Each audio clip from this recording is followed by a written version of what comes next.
пьесы ставились во многих театрах России, а при его соавторстве созданы сценарии к художественным фильмам. Саид Чехкиев – поэт, драматург, баснописец, переводчик, публицист и общественный деятель в одном лице. Он внес значительный вклад в культуру ингушского народа. Это очень красивый и душой, и сердцем, и внешностью человек. Именно тот человек, в котором вот сочеталась и внешняя, и внутренняя красота. Человек очень широкой души, человек, который очень чувствовал всю боль нашего народа, сопереживал и беззаветно любил, был предан и родине, и народу своему. Это был истинный патриот и при этом был истинный интернационалист. И всегда считал, что вот эти два понятия, они должны стоять рядом. Для кого-то он был другом, для других коллегой, писателем, а кому-то и вовсе родным человеком, с которым связывают самые теплые воспоминания. Память о нем объединила почитателей его творчества в одном зале Дома культуры Малгобека. Здесь также присутствуют и те, кто лично был знаком с литературным деятелем. Несколько встреч у меня было с Саидом Чехкиевым. Здесь, в Малгобеке, у нас были с ним встречи.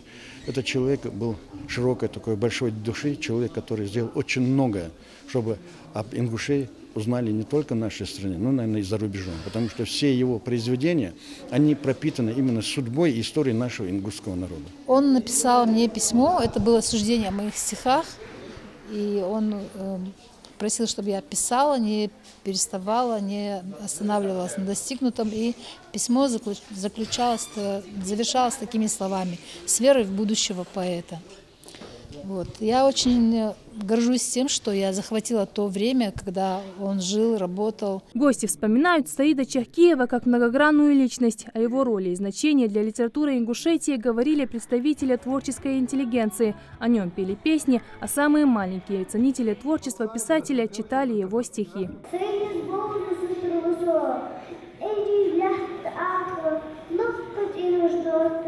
Организаторами мероприятия выступили администрация города Малгобек совместно с Домом культуры и гимназией номер 1, названной именем Саида Чехкиева. Примечательно, что именно в этой школе была представлена выставка творчества писателя. Здесь собраны его самые яркие произведения. От автобиографического романа «Золотые столбы», написанного им еще в студенческие годы, до небольшого сборника рассказов для детей «Идик-мадик, маленькая девочка». Он написал более 30 поэтических и прозаических сборников в самых разных жанрах. И все они являются отображением преданности и любви к родному краю. Саиды колум вейтанкаман ханат. Саиды ши колум дутер ши произведение дутер удуниш мелболч нях дегичер балбы удуниш мелболч нях цар илаш цар тыглуатымыш цар догдохгижды Саиди.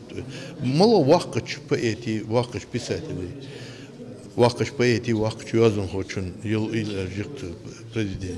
Творчество Саида необходимо знать, потому что это один из классиков нашей литературы, один из тех, кто очень ярко и красочно описывал жизнь ингушей и в годы гражданской войны, и в период выселения, и в последующие годы. Ну, наши дети вообще изучают, у нас изучают его произведения, часто ставят сценки по его произведениям. Один из величайших классиков ингушской литературы. Он также внес вклад в сокровищницу мировой поэзии и прозы. И как и в его же строках, посвященных Джамалдину Яндиеву, Саид Чехкиев смог оставить после себя след и слово, а мать-земля ему была основой. Жарайдат Халухоева, Рахман Цуров, Новости 24.